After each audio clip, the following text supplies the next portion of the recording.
Just used the erase tool just to take out some bits, and I used the paintbrush tool to add in some whites. If you guys wanted to also add in some darks on your actual lines, you could have just changed your color and made that a little bit darker. So I want to resize everything, and I want to work on my proportions, work on my style, clean up my lines a little bit more. Okay, so the first thing that I want to do, I want to combine these two layers, but before I do that, I want to make sure this head is at a size that I prefer. So I want to make sure that layer is selected.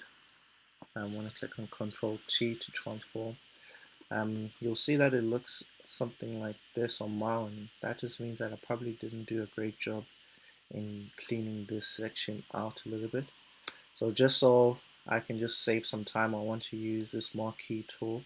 Make sure it's selected to rectangle, and all I'm going to do is just highlight that, click on Control or Command X to cut that out, and Control V or Command V to paste it back in.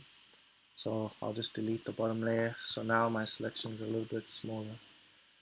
So you can go on until it's more easier to manage for you, but I think this is just fine for now, just as a rough. So I'll probably want to just make sure I'll move my cursor over, it'll change into this arc. That just means that we want to rotate that a little bit. And probably just expand the head just a little bit more, and I'll probably put it somewhere there. I'm probably going to also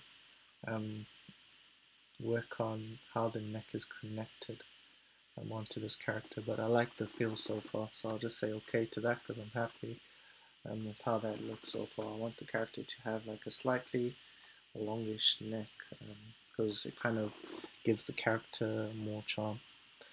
Alright, so now I want to merge the two together, so I can shift select the two layers, so I can hold shift, select the next layer. Now the next layer is highlighted.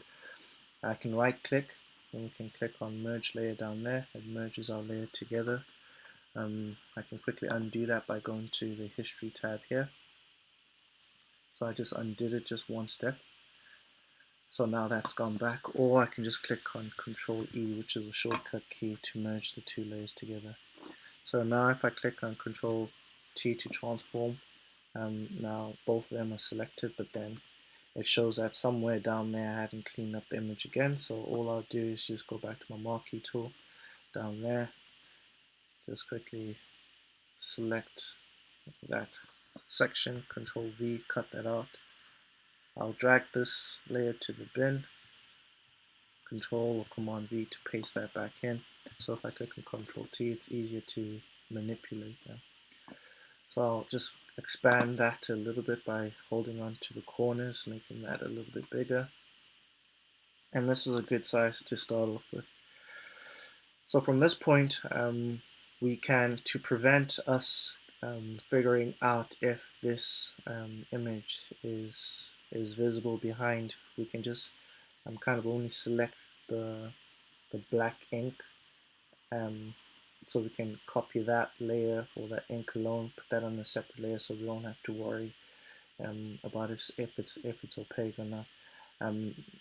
That will actually help us out in the coming steps, because we'll start to add color, and we want to have the line stand alone, so the ink or the color can go behind the line. So we want to go onto this tool here, which is Magic Wand tool, right select. Make sure it's selected, not the quick selection, the Magic Wand tool. And all we want to do is zoom in. So this is on personal choice. Some people prefer clicking on the white. So if it clicks on the white, it selects all the white sections. Then what you can do is select, go up to the top where it says select, and you want to click on select similar. So now Photoshop has selected all the white sections in your page.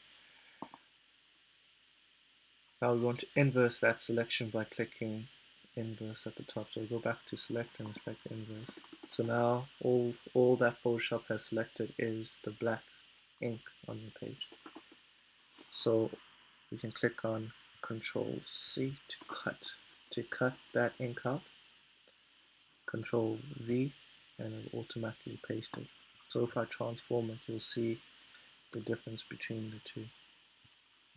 Alright, So some of it has selected nicely, and some of it has missed some of the selection. So if you want, you can go back and do the same process again. Um, this time, instead of me using the white, I'm going to use the black. So I'll go on to my black ink. Whichever one works for you, choose a method that works for you best. We go on to the top, which says select similar. It's going to select similar, and we're just going to take it one step forward, and we want to grow the selection just a little bit, so we'll just click on grow. So now the expansion has grown. Now we can click on Command or Control C to cut that layer, Command or Control V to paste it.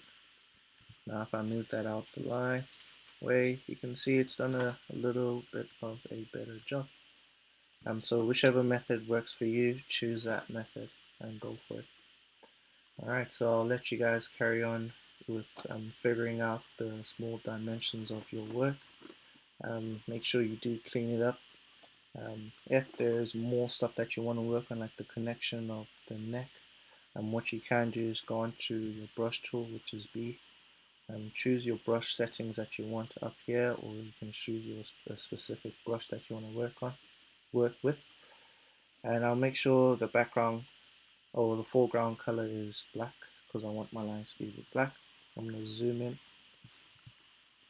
on the area that I want to fix up or tidy up, and all I'll do is just paint in the sections that I just want to add in. So I know that I want the neck to be a little bit thicker, and I want it to be connected. So what you want to do in this cleaning process, you want to make sure that all the lines are connected. So if you did have to use a fill tool, which we'll get to later on, you can just select a certain area and it wouldn't leak out. So I want to connect these sections. As you do this, you can even clean up your work a little bit, so you can click on erase and make sure that you are on the new layer that you've created with just your black ink. So now that I'm using erase, you want to avoid painting in on this, you want to erase that out. So if we do paint over it or we do put a fill, it's not going to give us splotches of white. So as we do that, this is what I want you guys to just focus on. Alright, so I'm just going to quickly clean this up, go through all my work to see where I can just tidy up, make the lines a little bit thicker, erase parts that I don't need. But yeah, I'll let you guys get on with that.